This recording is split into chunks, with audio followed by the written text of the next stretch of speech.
Good morning and welcome back to Rise Above with Simple, Healthier Living. So earlier today, when it was 103 degrees outside, I had gotten started on round 2 of some of my beets.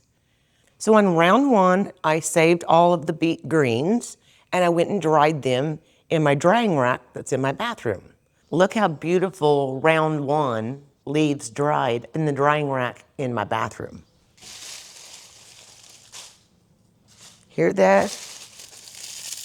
Crunchy. Oh, they're just perfect. These took about 7-8 days to dry. So in about a week, I'll go pick another batch of beets and start the cycle all over again. So I took those leaves and I ground them up and I filled one of my jars. Then I took the beet greens from round 2 of my harvest and I cut those up.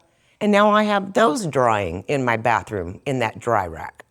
Since I already did a video on how I ferment and how I use the whole entire beet, I just thought I'd jump on here real quick and show you 5 different fermenting recipes, and I'm just gonna whip them up real quick. Since it was so hot earlier today, I decided to go lay down, take a nap, and then get up at midnight when the temperatures has cooled down. It may only be in the low 70s, but the humidity is still brutal. But I thought I'd go ahead and jump on here real quick and show you what I'm going to do with this next round of beets. So real quickly, I made up some labels to put on them of what they are. Unfortunately, I ran out of my white labels and there's no place for me to go at 2 a.m. to go buy some new labels. So I had to use the clear ones. Let me zoom in and show you what they look like. So this one is going to be garlic and cumin seed. So this one will be fennel seeds and star anise.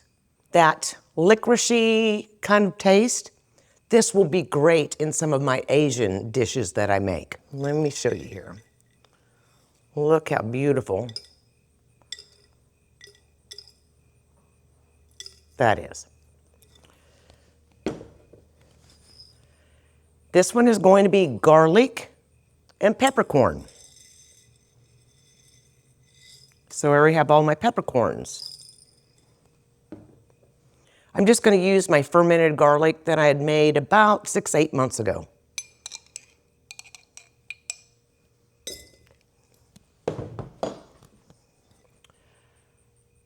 This ferment will have garlic and cumin seed. Oh, look at all that beautiful cumin seed.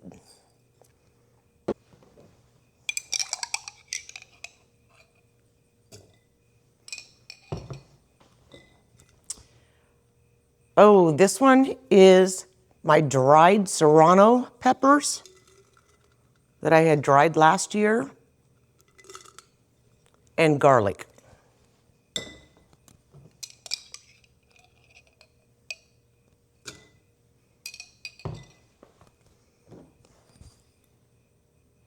And lastly, this one will be mustard seed and celery seed. This will end up having a very kind of earthy taste, somewhat, and I can use those in different recipes.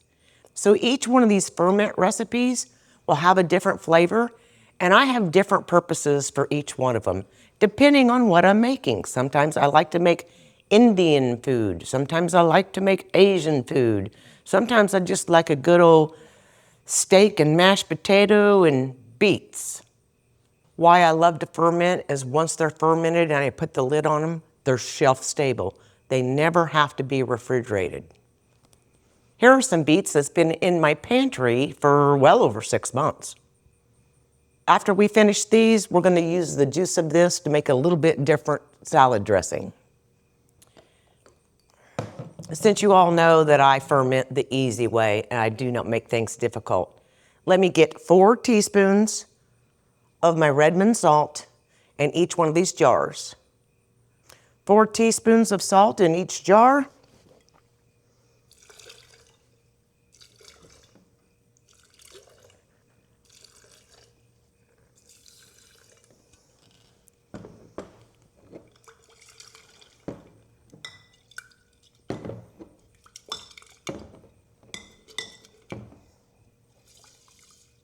Let me fill all my jars with my beets.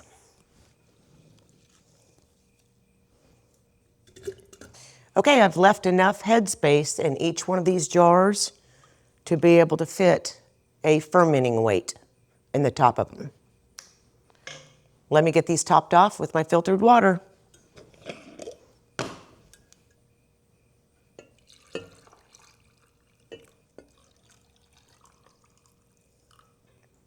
All right, let's just put in the weight.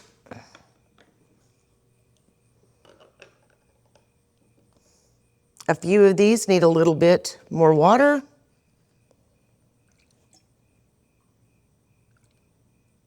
Let me wipe off the tops real quick. Let's put on our clean burping lids.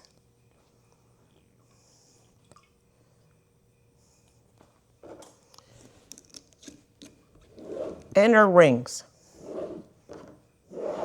Ran out of the good rings, so I'll just have to use my typical canning rings. How simple was that? So before we make this other salad dressing that I was going to show you real quick, I had some people call and ask me, how long do I ferment for? And I always tell people to taste them. My house has been staying about 74 or 75 degrees this summer with the air conditioning on. This has been fermenting for about 22, 23 days. I tasted it yesterday and it's just not quite finished yet. I'm going to wait a little bit longer before I put on its permanent lid. But sometimes in the winter, when the furnace is on, they seem to ferment a little faster. Or I'll put these in the garage, but only if the temperature is staying around 80 or 90 degrees. I don't like to leave them out here when it's 103 degrees and the humidity is just blasting. I hope that answers your question. Lastly, this is something else that I use the beets for, but I'm using this fermented beet juice. I fermented these well over a year ago.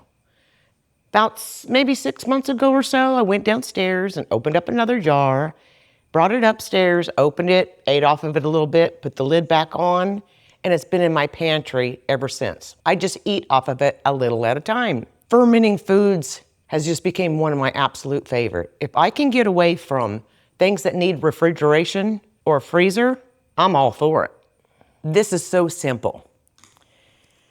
But since I know that I want to put salt and pepper in this, I want to go ahead and I'm going to use a dry fennel first, since my kombucha bottle is so small.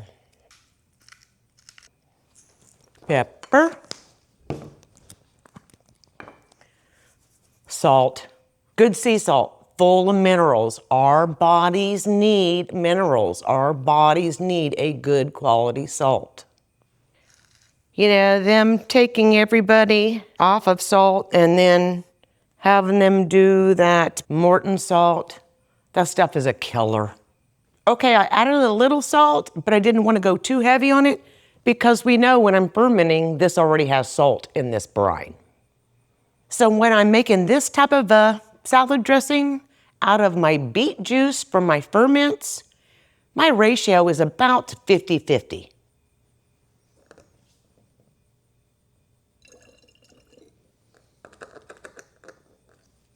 And then a little bit of lime juice.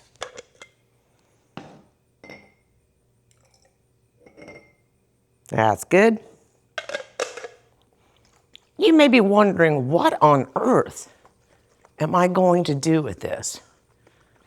Well, to be real honest with you, I've been craving some pasta. I try really, really hard to limit the amount of pasta and bread that I eat because I think that I could just live on that alone. But I've been craving some pasta, and so I'm gonna give in to that craving. And I'm gonna make myself a pasta salad with all my cucumbers, with some of my fermented beets. I don't know what all I'm gonna throw in it. But this beet brine and olive oil with a little bit of lime, I think it's gonna taste so good in this pasta salad I'm gonna whip up. There you go, there's just another way that I use beets. I'm glad I took the time to go ahead and jump on here real quick while I'm working out in the garage early this morning. This is my favorite time in the morning, from midnight or 1 a.m. to about 5 a.m. when the city is so quiet. Now on to my next project while it's still cool this morning. See you on the next one. Until then, rise above with simple, healthier living.